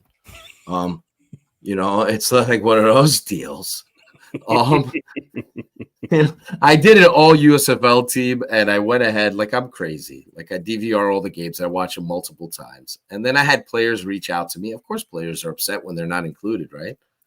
And then and And then, so sometimes you get some of that, right? It's kind of hard. I made like a more ridiculous all USFL team where I had like, honorable mention list was like freaking huge. It's like 50, 60 names. Cause I know these guys, these players who play in the league. And this is the problem with fanboys is the fanboys go out of their way. I'm not going to mention here. I'll get in trouble again. Mention names here, but there are some players right now that are getting publicity that, played like one season at a community college, and they're, guys are just going out of their way to be friends with players that they'll amp them up, hype them up. But the players that play in these leagues, they're so appreciative. Oh yeah. Of when you give them, and these are guys who played at Power 5 schools, all that stuff, but you quickly are forgotten. And once you leave college, only 1.9% of all college football players make the National Football League. So only 1.9%. So even all those great players you see in Georgia, there's only a fraction of those Georgia players are going to make it to the NFL. So it's cool, and it's cool when these players get their recognition and they get the attention they deserve. There are some players in the league that are just ridiculously good, like Darius Shepard for the Battlehawks, who's coming back to them. To me, he may not be on an NFL roster, but he's an NFL player. So the NFL may not, they may not roster him, but I'm sorry, he's an NFL player. So I've seen enough. So there are players out there like that deserve recognition, deserve write-ups, that deserve to be talked about and publicized. And I'm glad all these fan sites exist out here, and the fanboys are going all in to promote players. So that's cool. Yeah, they do that as well. A lot of, as long as it's not toxic, I think any talking point's a good point. And when it comes to this stuff, because it just generates the word, and that's kind of what I've told everybody on my team, and as well as people that I partner up with. It's like, dude, if you do good, cool. You bring me with you on an accident. It's not your work is my work. We're doing the same thing. It's the same topic. I mean, so if you can go do better, go do it. And it helps every one of us in this community more and more. And I've really tried to preach that, but you know how it goes. Some people are just so tribal. They've got to be hooked up with a certain clique of way of thinking. Yeah, so it is crazy. We should all be on the same side on this because our side is very small. Exactly. Like, comparatively speaking, our side is very small. Yep. There's not a lot of cool. I wish there was more Rick 8-Bits or Ken Gills or all these guys that are out there. So it's we need more of them. Hey, that's what we're here for, man. That's what I try to do. So hopefully it works and we get some good stuff going. All right, last thing I got for you, Mike. Brian W. He said, got to call Mike out on Casey's dad. Laugh out loud. It's the legendary Craig Sager. Craig Sager. Oh my God. Musician Bob Seger. What a brain lock. Damn. Boy, did I. It's funny when it came out of my mouth and I said it, I said, that doesn't sound right. And I just went along. Oh my goodness. Casey's going to kill me. I'm so sorry. I really apologize. Craig Sager, not Bob Sager. I don't know why I went there. It's an easy name to remember. That's probably. Oh, yeah. It's just like, I guess I had both Sagers in my brain, but I know when it came out, I was like, that doesn't sound right. What did I? And I just went along. I just kept going. So thanks, Brian. Thanks for pointing it out. I feel like such a damn fool. That's why we got to tape these things. No more live stuff. Hey, the live's a lot more fun, dude. We don't have the interactions we have without That's true. Oh, the stuff off the air sometimes is more entertaining than the stuff that's on the air because it's all the stuff I'm not allowed to say on air. So anyhow, but good Lord. And I've been up since 5 o'clock in the morning too, so I can't use that excuse. Craig Sager, legendary Craig Sager. Jesus. Yeah, Rick 8-Bit said it's that 5:30 wake up. No. Yeah, it's almost 5:30 now because of my big mouth. So just yapping. Like I said, I go around my back to touch my elbow. All right, last comment. XFL Mike G, he's the editor-in-chief of the podcast. He said, during the merger, I was hoping we'd get twice the experts. Instead, we got twice the tribes. That's weird. Or he didn't say twice, but I will say twice. Well, what I thought would be fun about this, Mike, and it's a very good point, but tribalism, it's always part of it. You got like, no matter what field you're in, WWE, AEW, the wrestling stuff, there's a tribalism there. But I thought during the fun part about all this is I don't mind the trash talking. Like if the Stallions beat the Renegades like 47-7. I don't mind like whoever's like a USFL loyalist or whatever, if you're waving that flag. If you're saying, "Ha, told you," that kind of thing. I've already got the Stallions picked to win the championship and the UFL championship. So I mean, they're 2 years running. But I don't mind that kind of tribalism, that kind of trash talking. That might be fun. Like if all of a sudden, like the Renegades killed the Stallions in the opener, or the XFL team sweep the USFL in week 1, there's going to be a good number of like XFL fans out there that go, told you the XFL is a better league than the USFL. These guys don't know what they're coming for. I told you.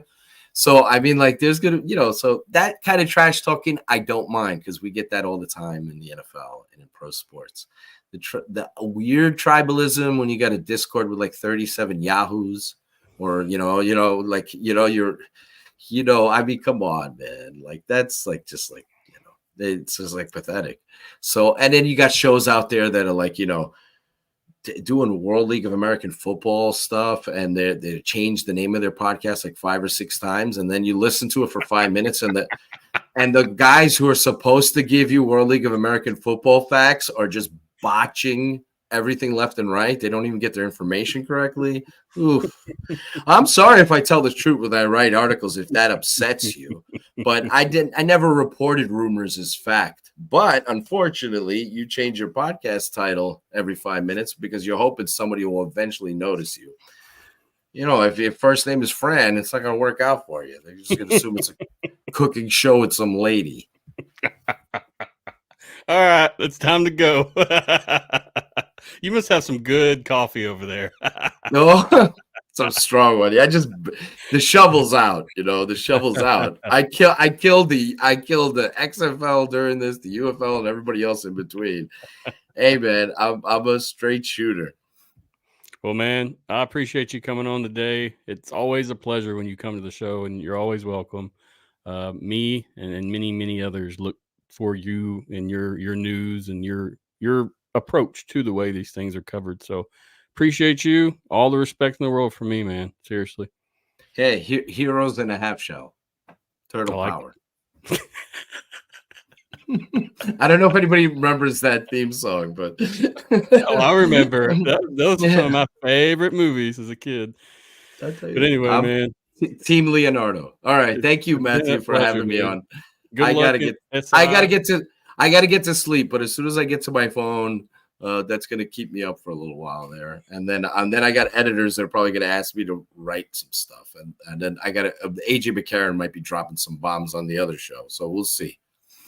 I appreciate you greatly, Mike. Man, seriously. Thank you for having me. Always check out Matty Fresh's show. Did that drop today? That should be dropping right about now. Cool. Yeah, Matty's. There could be some, we'll see what happens, but there could be some truth bombs that are dropped on that show. Hopefully, Battlehawks fans are not upset after they hear some of that stuff. But hey, when you're a player, you have to address whatever concerns you have, right? Exactly. So, and then somebody with a voice like AJ's, you can be heard. So check out Matty's show. Matty does some good work there. I don't know, but his real name is Fresh. The last name is Fresh, though. It's highly unlikely. At least you have a regular last name, Tyler. Right. Matty's a cool guy, dude. You just got. I love Matty. I love Matty. I've been on the show. Dude, I'm teasing. I'm totally teasing. I know. I was on the phone with him yesterday, so it's just the whole Fresh stuff. It just reminds me of like the '90s rappers. Anyway. I mean, that's what it's for. That's what it's modeled after. That's completely what it's for. So, all righty, man. Hey, man, I appreciate you. I got all your stuff going. I'll stick it in the notes. Anything you want to say before you hop off? No, but thanks for the support. Anybody who's out there who supports this concept and the people who cover it, I appreciate it. And thanks. Thank you, Matthew. I like it, man. Thank you. Next time we'll get you on. Hopefully we'll have real UFL stuff to discuss, such as players and actual people that are on teams and practices, and that'll be really cool. So we got some cool stuff coming up. The rules, it's how they roll it out, but we're gonna get the rules, we're gonna get the schedule. There'll be new players that join the league, so things will start to ramp up with more news as we go along here. Well, I appreciate you, Mike, dude. Take it easy. Till next time. Thank you, Matthew. Yes, sir. Have a great day or night. All right. Wrapping it up. Appreciate Mike coming on. Always a pleasure having him as a guest. I enjoy talking to him. I wish we had more time to talk off air, honestly, because just to pick his brain and discuss some things with him would be really cool. I know at the championship game, I had the opportunity to sit by Anthony Miller, and it was an awesome time just discussing things with him and hearing his point of views when it came to the game of football. And then plus seeing the Renegades win, he was a big fan of that, so it was all cool.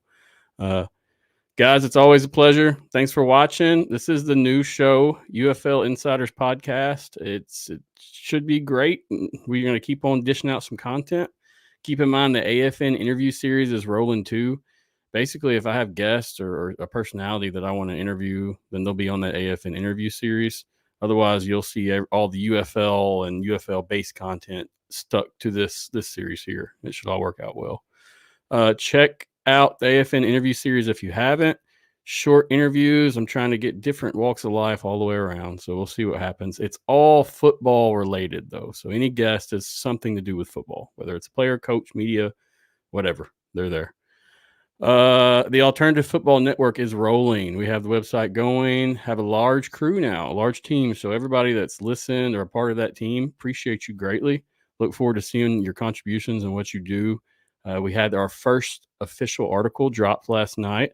RJ, the Brahma Bulletin, wrote about the San Antonio Gunslingers. So check that out. It's a good little preview. Gives you a little idea of what's going on in that league. Appreciate everybody, whether you're a part of the team or you're a partner. We have many partners as well, so thank you. If they're on the website, they're either part of the team or a partner, and regardless, we're all going to support each other and make this thing good. Always a pleasure, guys. I hope that I can keep providing you good content and just like not being dry. My thing is I'm trying not to do just what everyone else is doing, really trying to get out and get the word out and do some original content.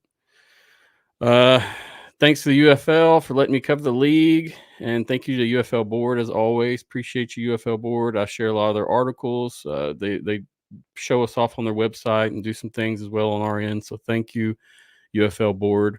Appreciate you greatly. And thanks to the UFL. I appreciate you as well.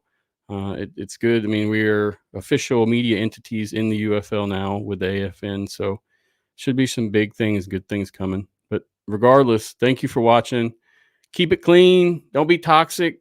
I mean, you saw what we do with the haters tonight. I mean, I'm not going to get mad. We're going to laugh at them. Our shows aren't here to provide clout or to make us look big or cool or to give us a position of power. What we do is all from the heart, and we provide content. And I do the podcast. That's my thing. But now we have all these other avenues of content that can be prepared. So, and there's a lot of different individuals involved now. I think I'm wanting to say like 14 or 15. So it's really awesome. AFN has taken off, and I'm telling you, we're going to do some big things. So appreciate everyone along the way. Seriously. Check us out. I didn't schedule next week's show yet. It'll be on Facebook and all the socials once I do. I'm working on a guest. Should have a good guest. I just got to make sure our times are working out, and I don't want to say it until it's for sure, So just check for that. Thursday next week, the 8th, I will have Chiron Rogers on. He's a AFL athlete. That should be a good conversation as well. So check that out. And that's on the AFN interview series, not the UFL Insiders. That's it for me. I'm out. Take it easy. Be good. Be safe. Don't do drugs unless they're the good kind. Take it easy, guys. It's always real. I enjoy it greatly. Seriously. Go hard, go home, go hard, go hard, go home, go hard, go home, go hard.